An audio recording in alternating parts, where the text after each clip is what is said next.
We economic hitmen really have been the ones responsible for creating this first truly global empire. And we work many different ways.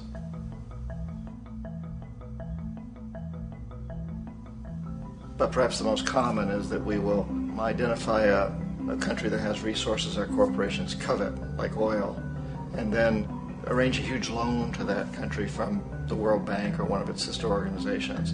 But the money never actually goes to the country. Instead, it goes to our big corporations to build infrastructure projects in that country, power plants, industrial parks, ports, things that benefit a few rich people in that country, in addition to our corporations, but really don't help the majority of the people at all. However, those people, the whole country, is left holding a huge debt. It's such a big debt they can't repay it, and that's part of the plan, that they can't repay it. And so at some point, we economic hitmen go back to them and say, listen, you owe us a lot of money, can't pay your debt, so sell your oil real cheap to our oil companies. Allow us to build a military base in your country, or send troops in support of ours to someplace in the world like Iraq, or vote with us on the next UN vote.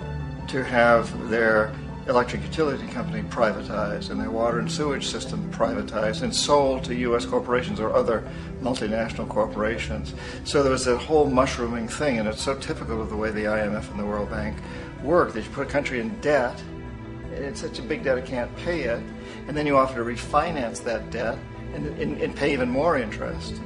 And you demand this quid pro quo, which you call a conditionality or good governance, which means basically that they've got to sell off their resources, including many of their social services, their utility companies, their school systems sometimes, their penal systems, their insurance systems, to foreign corporations. So it's a double, triple, quadruple whammy.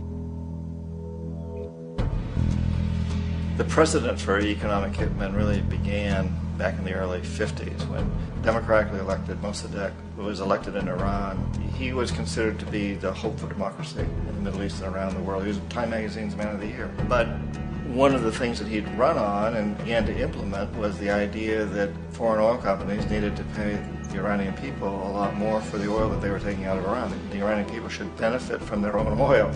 Strange policy. We didn't like that, of course. But we were afraid to do what we normally were doing, which was to send in the military. Instead, we sent in one CIA agent, Kermit Roosevelt, Teddy Roosevelt's relative.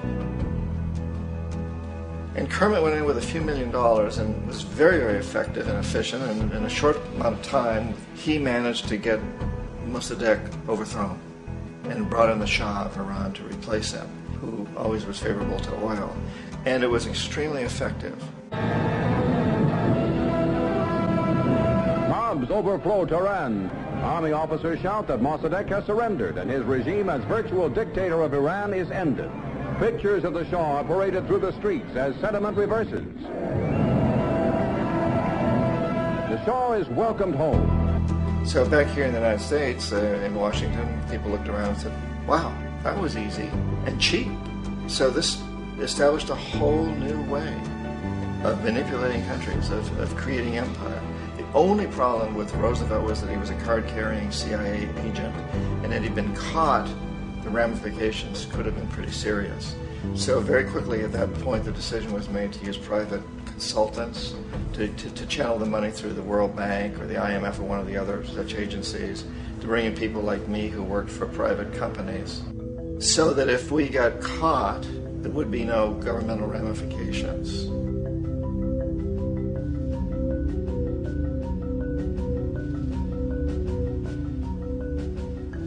When Arbenz became president of Guatemala, the country was very much under the thumbs of United Fruit Company, the big international corporations. And Arbenz ran on this ticket that says, you know, we want to get the land back to the people.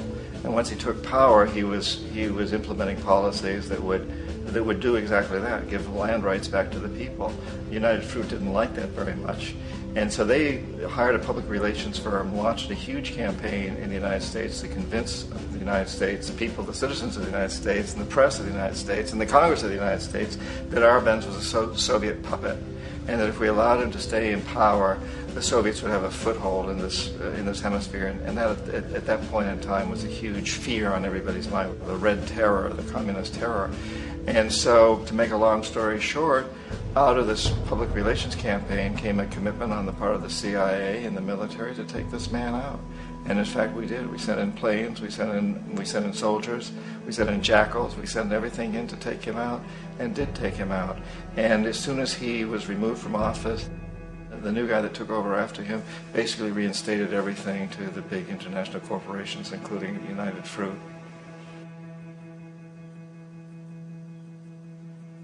Ecuador for many, many years had been ruled by pro-U.S. dictators, often relatively brutal. Then it was decided that they were going to have a truly democratic election. Jaime Roldos ran for office. And his main goal, he said, as president would be to make sure that Ecuador's resources were used to help the people. And he won, overwhelming, by more votes than anybody had ever won anything in Ecuador. And he began to implement these policies to make sure that the profits from oil went to help the people. Well, we didn't like that in the United States. I was sent down as one of several economic hitmen to change Roldos, to corrupt him, to bring him around, to let him know, okay, you can get very rich, you and your family, if you play our game, but if you continue to try to keep these policies you've promised, you're going to go. He wouldn't listen. He was assassinated.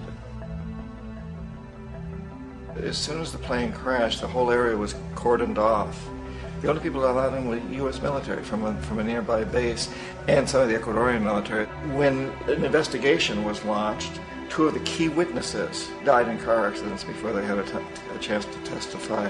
A lot of very, very strange things that went on around the assassination of Jaime Roldos. I, like most people who've really looked at this case, had absolutely no doubt that it was an assassination. And of course, in my position as an economic hitman, I was always expecting something to happen to Jaime, whether it be a coup or assassination, I wasn't sure, but that he would be taken down because he was not being corrupted. He would not allow himself to be corrupted the way we wanted to corrupt him.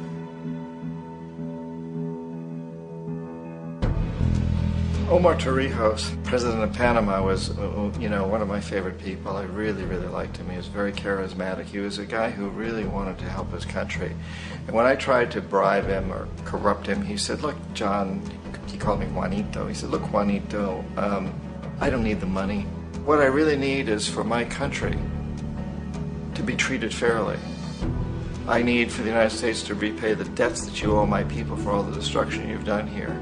I need to be in a position where I can help other Latin American countries win their independence and be free of this terrible presence from the north that you people are exploiting us so badly. I need to have the Panama Canal back in the hands of the Panamanian people. That's what I want.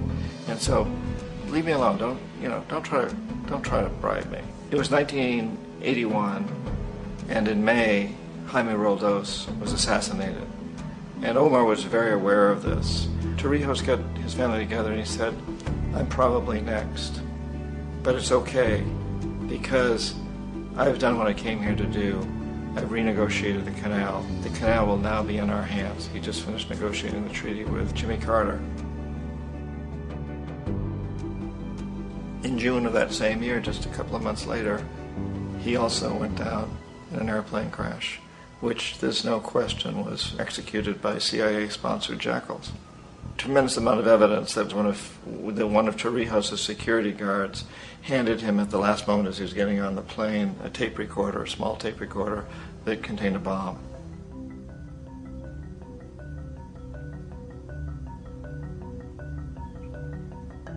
It is interesting to me how this system has continued pretty much the same way for years and years and years, except the economic hitmen have got better and better and better.